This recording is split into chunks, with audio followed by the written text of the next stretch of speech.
Habits for a successful relationship. Now, I'm not going to talk about the obvious ones about being faithful and all that kind of stuff. I'm going to talk about the things that people tend to overlook and not realize how important those little things really are, because believe me, the little things are actually the things that people are going to remember down the road. And having good relationship habits is important for longevity. So, number one, no matter how long you've been with somebody, a year, 10 years, 20 years, basic gratitude. I'm talking about the most basic thank you. I appreciate you. Thank you for doing this for me. You know, those little thank yous. I really appreciate you. Things like that. It's important. Don't take your partner for granted, and don't act like you take them for granted. Make sure that you use basic gratitude, always. If they get you a glass of water, thank you, I appreciate that. A simple few words really go far sometimes.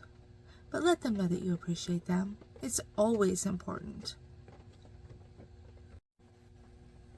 Okay, when you're in a serious relationship, there's always going to be disagreements. You're not going to agree on everything. And if you do, that's kind of a red flag.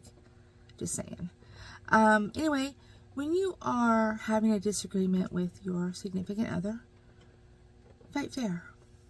If you can't fight fair, if you're unable to control your mouth and your emotions, do not engage. Write it out. Write out what the discrepancy is, what you're fighting about or what you're arguing about, and hang it on the refrigerator and walk away. Revisit it tomorrow. You're going to come from a different mindset, a less volatile mindset, because when you react during a volatile situation, things are going to come out of your mouth that you can't take back. So keep control over yourself, not to damage the other person. Even if you're super angry with them, you do not want to cause damage to them, and damage that they can't get over. And believe it or not, it happens. I've done over 250,000 divorces, and I can tell you, it happens. Watch yourself. Keep yourself in check. And if you can't react and, have an adult conversation in a rational, respectful way, write it out and walk away. And then revisit it tomorrow. But do not use words as weapons. Don't turn it into a personal attack. And don't inflict pain on somebody that they're not going to be able to get over, because it will build resentment. Sometimes walking away is absolutely the best thing to do. And you may not want to do it because you're in such a, you're supercharged and you're going to prove your point because you're right. Stop. Because the person that you're going to hurt means something to you. And you're not going to like the aftermath of causing that wound. So don't do it. Keep yourself in check. And if you can't, walk away. Walk away. Say, I need time out. I need to, collect myself. Know that you should not speak out of anger in that moment. Remember that. It's important. This is the next habit for a successful relationship, and that's laughing together. You'd be surprised at how much difference this really makes in a relationship. When you can laugh at yourself in front of your significant other because you did something stupid, or you both can laugh about it and nobody gets hurt, you just laugh. Number one, laughter is great medicine. And laughing together is a great bonding experience. And sometimes we do stupid things. We do.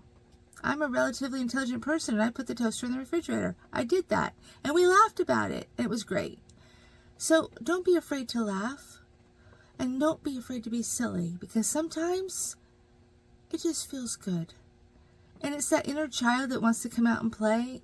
Allow it to once in a while.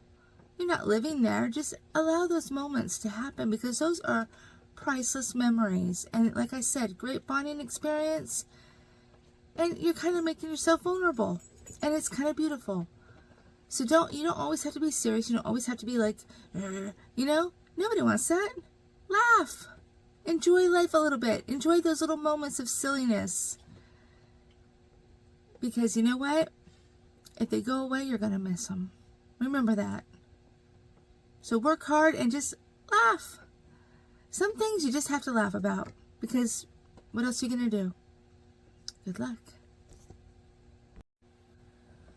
The next healthy habit for a successful relationship, and this is important, and remember, it's not about how big of a gesture you make.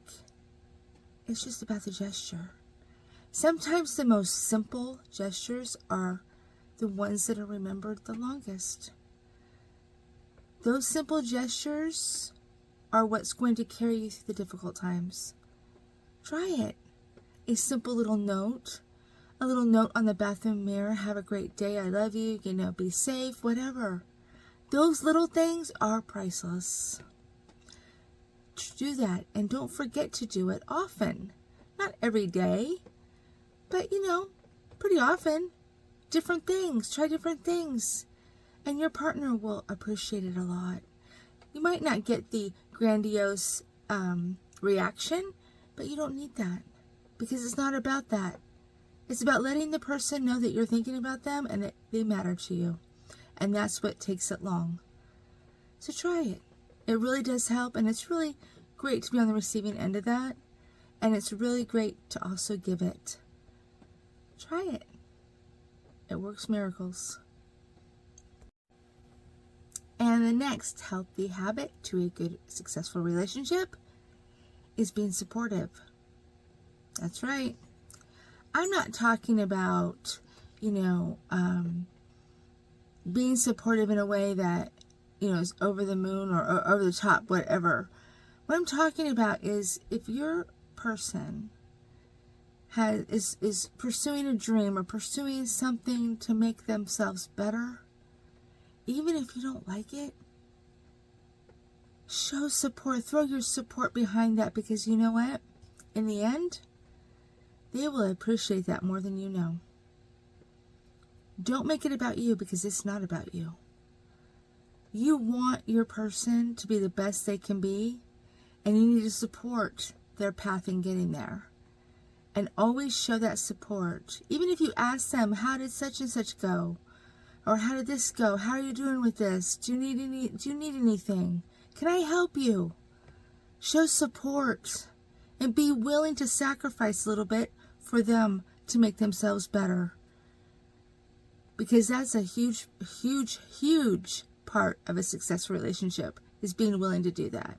If you're not willing to do that, you should not be in the relationship. Because it's not fair. So try it. Make sure you're supportive. Even if you hate what they're doing, it's not about you. And don't make it about you. This is about them being their best. And you want them to be their best. Take care. This next one is really important as well. They're all important, but this one is a little extra important. And that is being a safe space for your person. What this means is make sure that they know that they can speak about their feelings and talk about their troubles or their, you know, whatever, and not get a negative reaction. Allow them to have that, be that safe space for them. Allow them to verbalize, allow them to communicate, allow them, however they have to do it, allow it and support it. Because if you're not that safe space for your person, you're doing a great injustice for them.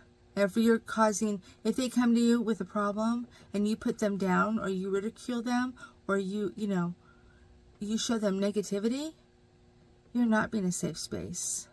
And that's not good for longevity in a relationship, in a successful relationship. And you want your relationship to be the best it can be. You should. And if you don't, then you shouldn't be in it. But always be that safe space Because sometimes we all need just a safe space where we can just get things out and be heard. Try it. Moving on with healthy habits of successful relationships. Listen. That's right. It's important to listen. It's one of the most important parts of communicating is listening and being willing to listen. If you sometimes stop making it about yourself and you stop talking long enough to listen, you'll learn some things about your partner. You'll learn some things about your person that are going to help you navigate your relationship. Pay attention and listen. It's about respect, and it's about allowing somebody to verbalize and communicate. Because if you don't allow that, then if your relationship fails, that's on you. You have to be willing to listen. It's not always easy. And there's sometimes I'm like, I can't listen right now. I can't, It's just not, I can't. But if you're in that position where you can't listen, state that. Because don't just dismiss somebody. If they're trying to verbalize something to you that is really important to them, you'll find a way. And don't be afraid to listen. You'll learn.